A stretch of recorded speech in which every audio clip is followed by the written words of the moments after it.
हम यह बात बहुत ध्यान पूर्वक कहते हैं कि अग्नि के समान तेजस्वी पुरुष भी गाय का एक कौड़ी पचा नहीं सकता है। सूर्य के समान तेजस्वी व्यक्ति भी, सूर्य के समान तेजस्वी सूर्य है, दूसरा हो नहीं सकता, कि अग्नि के समान तेजस्वी पुरुष है, वो गाय का एक अंश, एक रुपया, एक कण पचा नहीं सकता। लोक परलोक सब नष्ट हो जाता है।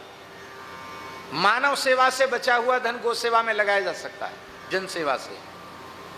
ठाकुर जी की सेवा से बचा हुआ धन गो सेवा में लगाया जा सकता है। ब्राह्मणों की सेवा से बचा हुआ धन गो सेवा में लगाया जा सकता, संतों की सेवा से बचा हुआ धन गो सेवा में लगाया जा सकता।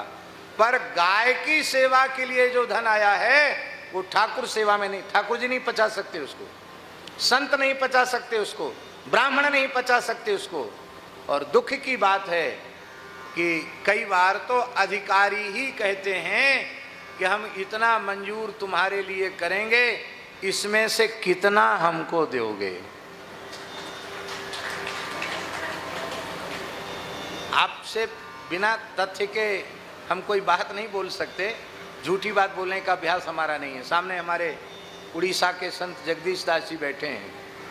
बालेश्वर में गौशाला है, वहाँ भी सरकारी अनुदान है उड़ीसा में। तो दुख की बात, बड़ी पीड़ित होकर के हम ये बात कह रहे हैं कि अधिकारी चेक तब मंजूर करते जब गौशालाएं उनको पैसा देती। उन्हें ये परवाह नहीं है कि हमारा लोक परलोक का क्या होगा, हमारी क्या गति होगी, धन कहाँ लेके जाएंगे हम। तो भैया, जब गो सेवा के द्वारा, गो आधारित कृषि के द्वारा सात्विक अन्न खा करके, गो सेवा करके, गो उपासना करके हमारा मन पवित्र होगा, हमारी बुद्धि पवित्र होगी, हमारा अहम शुद्ध होगा, तो हम धरती का भी पोषण करेंगे, जल को भी बचाएंगे, वायुमंडल को भी शुद्ध करेंगे, अग्नि तत्व को भी शुद्ध करेंगे, वायुमंडल को भी पवित्र करेंगे।